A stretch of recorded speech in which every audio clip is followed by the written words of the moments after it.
Hello my viewers, कैसे हैं आप सब। Welcome back to my channel. चलिए आज हम शुरू करने वाले हैं ईबीएस की क्लास। और ईबीएस सीटेट में इम्पोर्टेंट रोल प्ले करती है। इसमें अच्छे मार्क्स गेन हो जाते हैं, पेपर भी इजी ही आता है। और चलिए तो यहाँ पर देर न करते हुए हम आते हैं क्वेश्चन नंबर 1 पर। निम्नलिखित में से किसी अध्यापक का कौन सा कथन लिंग पूर्वाग्रह का प्रदर्शन करता है। तो ऑप्शन देख लेते हैं। विद्यार्थियों, तुम सभी ने अच्छा काम किया। लड़कों, तुम हमेशा शोर मचाते हो। लड़कों, लड़कियों, चलो हम सब एक खेल खेलें। विद्यार्थियों, मैं तुम्हारे प्रदर्शन से खुश नहीं हूँ। तो यहाँ जो राइट आंसर हो जाएगा वो हो जाएगा ऑप्शन नंबर बी। लड़कों, तुम हमेशा शोर मचाते हो। यहाँ पर लिंग पूर्वाग्रह का प्रदर्शन किया जा रहा है।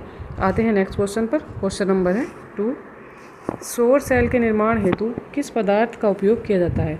ऑप्शन देखते हैं। Lead, sodium, copper, silicon. तो ये जो यहाँ पर राइट आंसर होने वाला है वो है सिलिकॉन। सौर सेल के निर्माण में सिलिकॉन का उपयोग किया जाता है। आते हैं नेक्स्ट क्वेश्चन पर। क्वेश्चन नंबर है 3। निम्नलिखित में से कौन सा कथन लिंग रूढ़िवादिता का प्रदर्शन करता है। सामान्यतः लड़कियां लड़कों से बेहतर खाना बनाती हैं। एशियाई लोग खेलों में अच्छे नहीं होते हैं। ऑप्शन देखते हैं। सामान्यतः लड़कों की तुलना में लड़कियों का पेशीय द्रव्यमान कम होता है। लड़कों व लड़कियों ने कुश्ती में हिस्सा लिया। तो यहाँ पर जो राइट आंसर हो जाएगा ऑप्शन नंबर ए को टिक करते हैं। ए इज द राइट आंसर। सामान्यतः लड़कियां लड़कों से बेहतर खाना बनाती हैं। यहाँ पर लिंग रूढ़िवादिता का प्रदर्शन हो रहा है। ज़रूरी नहीं कि खाना लड़कियां ही बनाएं, लड़के भी बना सकते हैं। तो इसलिए ऑप्शन नंबर ए करेक्ट हो जाएगा। आते हैं नेक्स्ट क्वेश्चन पर। Question number 4। नर चिड़िया बहुत सारे सुंदर बनावट वाले घोंसले बनाता है और मादा चिड़िया इनमें सबसे बढ़िया घोंसला चुनकर अपने अंडे देने के लिए चुनती है। यह कौन सी चिड़िया है। तो यहाँ पर ऑप्शन दिए हैं, देखते हैं। बया, जुलाहा चिड़िया, फाख्ता, दर्जन चिड़िया या शक्करखोरा। तो यहाँ पर जो राइट आंसर हो जाएगा वो हो जाएगा ऑप्शन नंबर ए, बया। मतलब बुनने का काम, और बुनने का काम कौन करता है, जुलाहा करता है। तो यहाँ पर राइट आंसर हो जाएगा ए। चलिए क्वेश्चन नंबर 5। निम्नलिखित में से कौन से कीट समूह में रहते हैं और उन सभी की विशिष्ट भूमिकाएं बटी हुई हैं। मधुमक्खियाँ, चींटियाँ, मकड़ी, ततैया, दीमक, चींटी, मच्छर, मकड़ी। और ऑप्शन नंबर डी है मधुमक्खी, घर में पाई जाने वाली मक्खी और दीमक। तो राइट आंसर देखते हैं। यहाँ पर राइट आंसर हो जाएगा ऑप्शन नंबर बी, ततैया, दीमक और चींटियाँ। इन सभी का कार्य बटा हुआ होता है। अक्सर आपने देखा भी होगा कि जो छोटी छोटी चींटियाँ काम करती हैं, जो बड़ी चींटी होती है वो रानी होती है। तो इसी तरह से आते हैं नेक्स्ट क्वेश्चन पर। क्वेश्चन नंबर है 6। फूलों की पहचान कीजिए। यहाँ पर देख लेते हैं ऑप्शन। केवल रात में ही खिलते हैं, ये क्वेश्चन ही है अभी।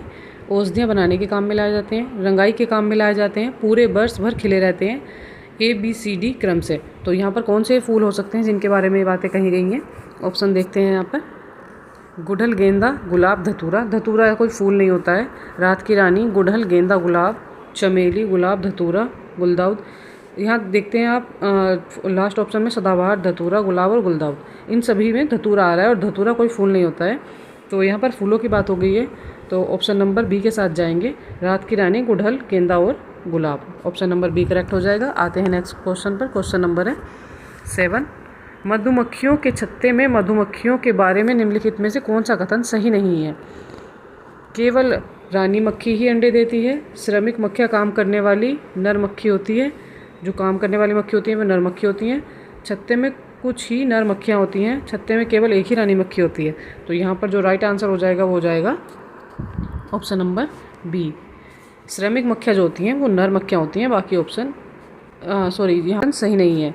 श्रमिक मक्खियाँ जो होती हैं वो नर मक्खियाँ नहीं होती हैं, वो मादा मक्खी होती हैं। नर मक्खियाँ केवल रक्षा करने के लिए होती हैं, कार्य करने के लिए नहीं होती हैं। आते हैं नेक्स्ट क्वेश्चन पर। Question number 8। निम्नलिखित में से कौन सा फल का समूह है।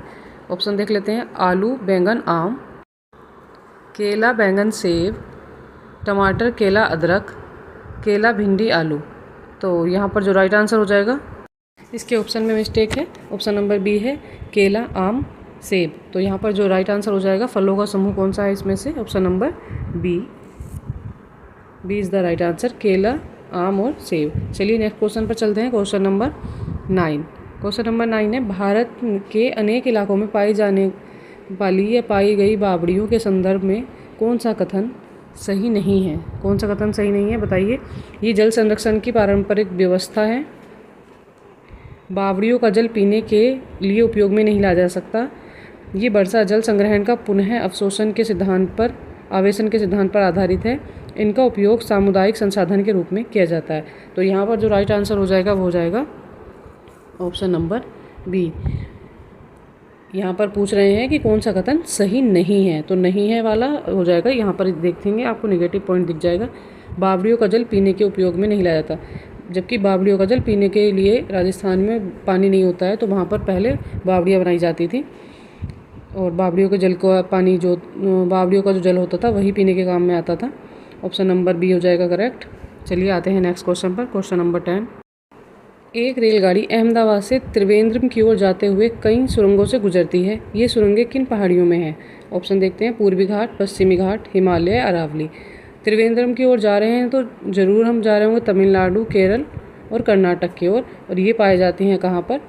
ये पाए जाते हैं पश्चिमी घाट में। तो यहाँ पर जो ऑप्शन हो जाएगा ऑप्शन नंबर हो जाएगा B correct. B is the right answer, पश्चिमी घाट। चलिए नेक्स्ट क्वेश्चन पर चलते हैं। क्वेश्चन नंबर 11 देख लेते हैं। निम्नलिखित में से कौन सा कथन हाथियों के बारे में सही है? अभिकथन है, हाथियों के झुंड में केवल मादा हाथी और बच्चे हाथी होते हैं। तर्क दिया हुआ है, नर हाथी चारों ओर अकेले ही घूमते हैं। ऑप्शन देख लेते हैं।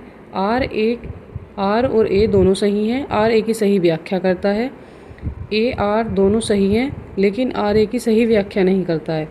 ए सही है लेकिन आर सही नहीं है। ए और आर दोनों सही नहीं है। तो यहाँ पर जो राइट आंसर हो जाएगा वो हो जाएगा option number B. B is the right answer. A और आर दोनों सही हैं, लेकिन जो आर है वो ए की सही व्याख्या नहीं कर रहा है। चलिए आते हैं नेक्स्ट क्वेश्चन पर। क्वेश्चन नंबर है 12।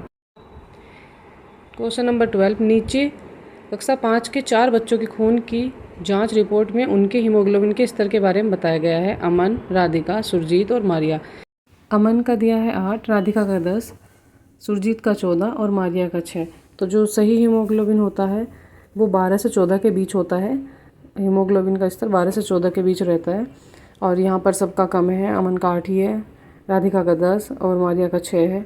सबसे ज़्यादा यहाँ पर सुरजीत का है। तो जिस ऑप्शन में सुरजीत होगा वो तो ओबियसली होगा नहीं। तो चलिए यहाँ पर देख लेते हैं ऑप्शन। सबसे पहले ऑप्शन क्या दिए हुए हैं यहाँ पर? ऑप्शन में दिया हुआ है अमन, मारिया, राधिका और सुरजीत, और नेक्स्ट दिया हुआ है अमन, राधिका और सुरजीत, अमन, राधिका और मारिया। तो यहाँ पर राइट ऑप्शन हो जाएगा ऑप्शन नंबर डी, अमन, राधिका और मारिया। ऐसी वीडियो के लिए चैनल को लाइक कीजिए, सब्सक्राइब कीजिए।